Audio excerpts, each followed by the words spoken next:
জাতীয় নাগরিক কমিটি নামে সমন্বয়কদের নেতৃত্বে যে নতুন রাজনৈতিক দল গঠন করা হচ্ছে তা সরকারি পৃষ্ঠপোষকতায় হচ্ছে কিনা তা নিয়ে প্রশ্ন উঠেছে।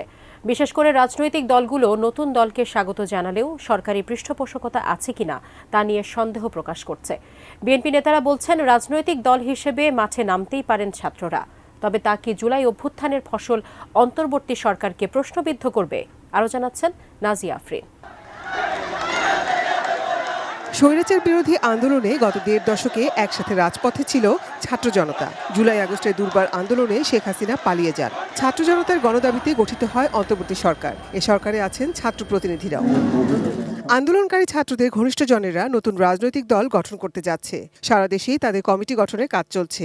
কদিন আগে বিএনপির ভারপ্রাপ্ত চেয়ারম্যান তারেক রহমান ছাত্রদের নতুন দলকে স্বাগত জানান। তবে বলেন, দলে ছাত্র উপদেষ্টাদের কেউ যুক্ত হলে প্রশ্নবিদ্ধ হবে অন্তর্বর্তী সরকার। রাজনৈতিক দল গঠন করতে গিয়ে কেউ যদি রাষ্ট্রীয় কিংবা প্রশাসনিক সহায়তা নেন, সেটি জনগণকে হতাশ করবে। ব্রেকফাস্ট, টিফিন কিংবা স্ন্যাক টাইমে মজাদার আয়োজন মানে অল টাইম ব্রেড। একই প্রশ্ন তোলেন বিএনপি মহাসচিব মির্জা ফখরুল ইসলাম আলমগীর। যদিও তাদের এই প্রশ্নের জবাবে বিএনপির সমালোচনায় মুখর হয়ে ওঠেন ছাত্র উপদেষ্টারা। নতুন রাজনৈতিক দল হোক বা অন্য কোনো রাজনৈতিক দল হলো, আমরা সরকারে থাকা অবস্থায় সেটার সাথে সংশ্লিষ্ট হব না। সমন্বয়ক উপদেষ্টারা বিএনপিকে ভুল বুঝছে মন্তব্য করে বিএনপির এই নেতা বলেন, ছাত্ররা দল করলে সাংবিধানিক ও আইনি সংস্কারের বিষয়ে প্রশ্নের সম্মুখীন হবেন। দেশ পরিচালনার দায়িত্বে থাকা অবস্থায়, পদ পদবি থাকা অবস্থায় যদি কোনো দল গঠন করা হয় পেছন থেকে পৃষ্ঠপোষকতা করে, সেটা নিয়ে তো প্রশ্ন উঠবে।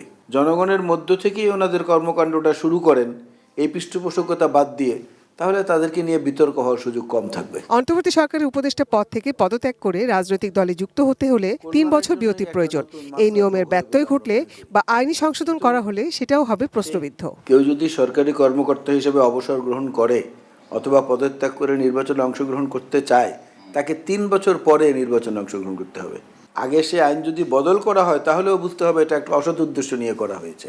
বিএনপি স্থায়ী কমিটির সদস্য সালাউদ্দিন আহমেদ প্রশ্ন তোলেন, ছাত্রদের সরকারি থেকে রাজনৈতিক দল করার জন্য সরকারের নিরপেক্ষতা হারানোর দায় পড়বে খোদ প্রধান উপদেষ্টা ডক্টর মোহাম্মদ ইউনূসের উপর। প্রধান উপদেষ্টা একটা সাক্ষাৎকার দিয়ে পরিষ্কার করেছেন বিদেশে, এই যে একটি মহলকে রাজনৈতিক দল করার এবং রাজনীতির মাঠে আসার জন্য তিনি ফ্যাসিলিটেট করছেন অনেকটা। তাতেও অনেকের মনে এটা সন্দেহের উদ্রেক হয়েছে, তাহলে কি তিনি নিরপেক্ষতা বজায় রাখতে পারবেন না? Nazia Afrin, ATN news, Dhaka.